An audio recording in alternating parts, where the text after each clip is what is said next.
Assalamualaikum warahmatullahi wabarakatuh pemirsa.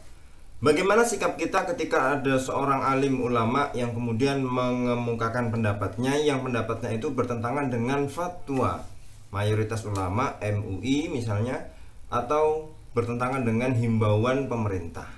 Kita dengar ada beberapa ulama ya, di antaranya yang kemudian dengan jelas menentang fatwa MUI, fatwa misalnya dari Al-Azhar, dan juga himbauan dari pemerintah tentang misalnya berbagai ritual ibadah, misalnya sholat Jumat ya, atau sholat jamaah di masjid.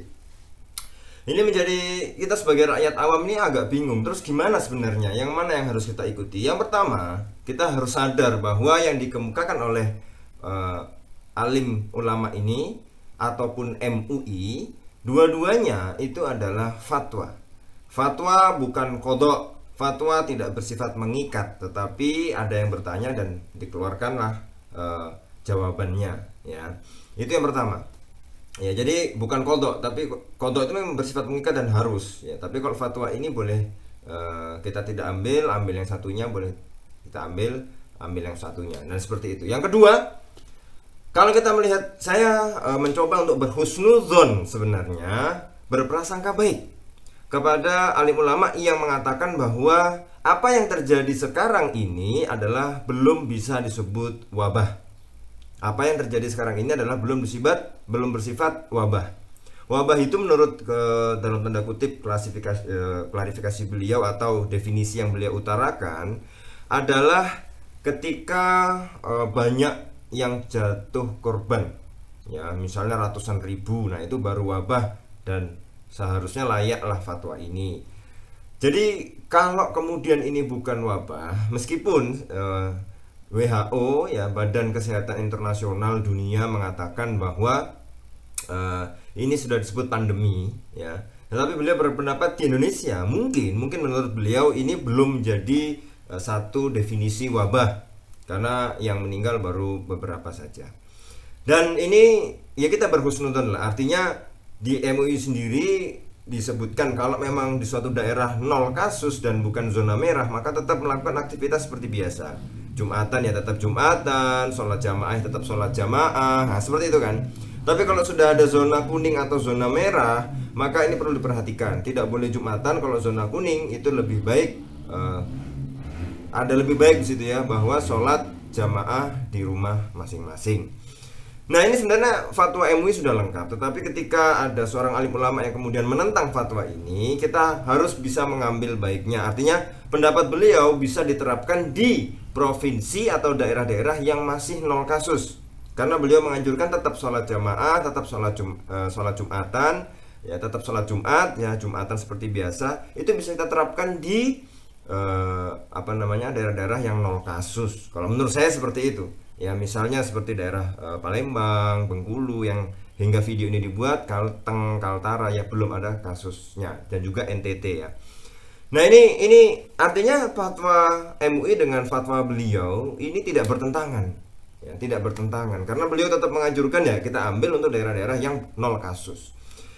Kemudian saya ingin berhusnudzon ketika WHO sudah menetapkan ini pandemi, dan kalau bisa dilihat di berita internasional yang meninggal atau wafat itu, yang tewas juga banyak. Tetapi menurut beliau di Indonesia ini mungkin belum disebut sebagai taun atau wabah. Jadi tidak perlu sedarurat itu. Oke, untuk beberapa daerah masuk. Tapi seandainya pun ya, karena saya anggap beliau ini adalah seorang alim ulama yang hatinya ini bersih ya. Dengan itu mereka beliau juga bisa mengambil satu kesimpulan hukum yang sangat baik dan tingkat tauhidnya, tawakalnya adalah tinggi. Seandainya pun ini belum disebut wabah, maka kalaupun disebut wabah oleh orang lain, oleh misalnya pandemi oleh WHO, ya ini kan bertentangan. Ada yang bilang wabah, ada yang bilang enggak.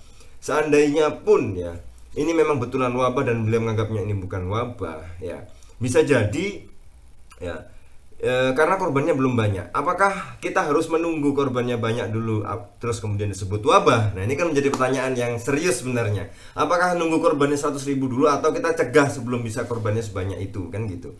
Tapi kalau memang saya berhusnudzon terhadap pendapat beliau, Ya bisa jadi seperti ini. Ini kalaupun ya wabah ya, maka yang meninggal itu seperti pahalanya orang syahid ya. Nah ini kan sungguh sangat kesempatan yang sangat baik sekali, karena wabah itu adalah rahmat bagi orang-orang muslim, rahmat bagi orang mukmin.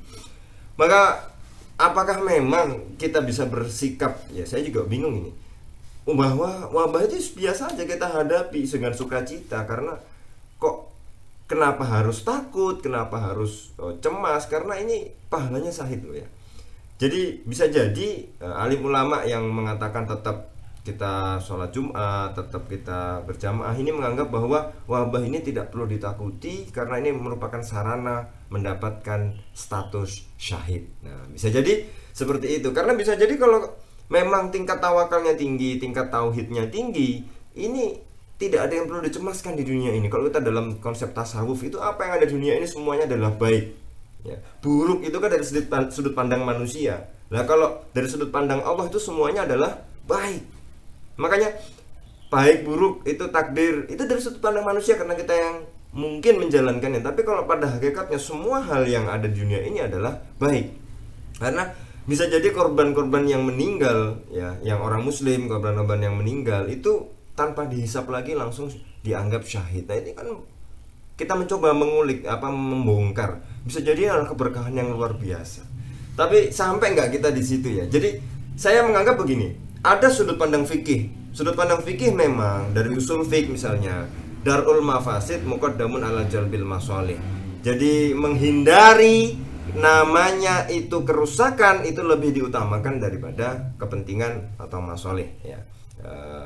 Adanya kepentingan, adanya masalih. Jadi menghindari kerusakan ya. Itu dari sudut pandang fikih. Tapi dari sudut pandang misalnya tasawuf, apa yang ada di dunia ini seluruhnya adalah berkah, seluruhnya adalah rahmat, yang mana bisa, kalau itu sakit bisa menggugurkan dosa-dosa kita, kalau itu kemudian misalnya wabah bisa untuk status syahid karena bentuk cintanya Allah kepada makhluknya. Bisa jadi yang dianggap selamat itu justru yang meninggal. Kenapa? Karena kita anggap itu bencana karena kita yang hidup melihat yang menyaksikan yang meninggal itu bencana karena mereka meninggal gitu kan. Tapi kalau kita balik dari sudut pandang yang meninggal, bisa jadi wabah atau bencana itu adalah bukan bencana tapi suatu rahmat karena mereka diangkat di sisi Allah dengan setinggi-tingginya, setara dengan pahala syahid. Nah, karena langsung tidak dihisap, langsung masuk, artinya langsung syahid gitu kan. Jadi langsung diampuni oleh Allah dosa-dosanya. Nah, ini dari sudut pandang tasawuf. Akhirnya saya tetap menghimbau kepada teman-teman semua untuk yaitu anjuran pemerintah social distancing, kemudian menjaga jarak, perilaku hidup sehat dan menghindari kerumunan, dan ada anjuran bahwa tidak mudik dan lain sebagainya. Ya. Tetapi kalau ada alim ulama yang kemudian tetap menganjurkan, ya saya berhusnuzon itu digunakan di daerah-daerah yang 0 kasus. Seandainya pun digunakan di daerah yang telah terjadi zona merah atau zona kuning, ya bisa Anda ikuti, tetapi ini tidak dianjurkan menurut saya ya. Tapi kalau kita lihat dari sudut pandang tasawuf, ya itu bisa saja karena kalau kita lihat bahwa ini agak susah sih, agak repot karena mungkin agak bertentangan dengan akal dan nalar, tetapi ya itulah yang terjadi ya. Kalau memang dari sudut pandang tasawuf, semua yang ada di dunia ini adalah kebaikan dari sisi Allah. Baik buruk itu hanya dari sisi manusia. Tetapi ya, ini sudut pandang ini tidak untuk dibenturkan, tetapi saya ingin mencoba untuk merangkum kenapa ada ulama yang mengatakan pendapatnya itu bertentangan dengan MUI, bertentangan dengan himbauan pemerintah. Kita ambil sisi baiknya, kira-kira apa sih yang bisa diungkap dari sisi itu. Nah, kalau kemudian alim ulama ini kemudian mengatakan sesuatu yang bertentangan, maka kita sebagai orang awam ya tergantung kita juga mau dari sudut pandang mana. Karena sejatinya apa yang terjadi ini adalah penuh dengan masih seluruh dunia ini masih bingung sebenarnya. Jadi sikap kita ya, kalau saya tetap kita ikhtiar tetap kita menjaga ya urusan hasilnya, kita tawakal kepada Allah Subhanahu wa taala. Sedangkan terhadap pendapat yang bertentangan dengan MUI, dengan himbauan pemerintah, yaitu pendapat yang ini, yaitu tetap menganjurkan sholat Jumat, tetap menganjurkan sholat berjamaah di masjid. Ini bisa kita gunakan untuk di daerah-daerah yang nol kasus, yang tidak ada kasus wabah atau penyakit yang sekarang sedang viral ini. Ya itu saja sebenarnya, kita tetap berhusnudzon kepada para ulama. Jangan mencaci, jangan merasa lebih baik dari para ulama, karena mereka berpendapat seperti itu kan pasti ada landasan hukumnya ya. Kalau saya lebih selamat kita pakai pendapat mayoritas ulama ya, mayoritas berarti Sawat al-A'zam yang terbesar. Seandainya ada ya pendapat-pendapat yang minoritas ya, kalau mau dipakai dalam kasus-kasus tertentu atau daerah-daerah tertentu, seandainya di daerah zona red, zona merah itu mau dipakai pendapat yang minoritas, ya Anda harus punya keyakinan yang mantap gitu loh. Jangan ikut yang pendapat minoritas tapi keyakinan Anda belum mantap, Anda belum bisa membongkar rahasia ilahi yang ada di balik itu ya bahaya juga. Jangan sampai ini terjadi kesia-siaan gitu. Jadi kalau Anda mau pakai pendapat yang minoritas di zona merah, di daerah-daerah yang sudah banyak kasusnya, Anda harus dulu mantapkan keyakinan Anda, iman Anda, pendapat Anda itu harus betul-betul mantap dulu. Jadi di sini itu memang betul-betul harus mantap dulu. Baru kalau mau melaksanakan ya resiko ditanggung sendiri, jangan ngerepotin orang lain, jangan ngerepotin orang banyak. Nah, kan gitu ya. Resiko ditanggung sendiri. Nah, kenapa? Ya karena di dunia ini banyak faktor, ya banyak pendapat, dan kita sebagai orang awam, kalau saya menganjurkan tadi yang sudah saya sebutkan. Tapi mudah-mudahan begini, wabah ini mudah-mudahan cepat berakhir, wabah ini mudah-mudahan cepat selesai. Kita berdoa semoga aktivitas berjalan seperti biasa. Ingat, ini bulan Sya'ban, jangan kemudian terlena, ya tetap kita tingkatkan ibadah kita sehingga Ramadan ini insya Allah kita bisa meraih pahala yang sebesar-besarnya. Terima kasih para pemirsa. Menjadi cerdas adalah pilihan. Wassalamualaikum warahmatullahi wabarakatuh.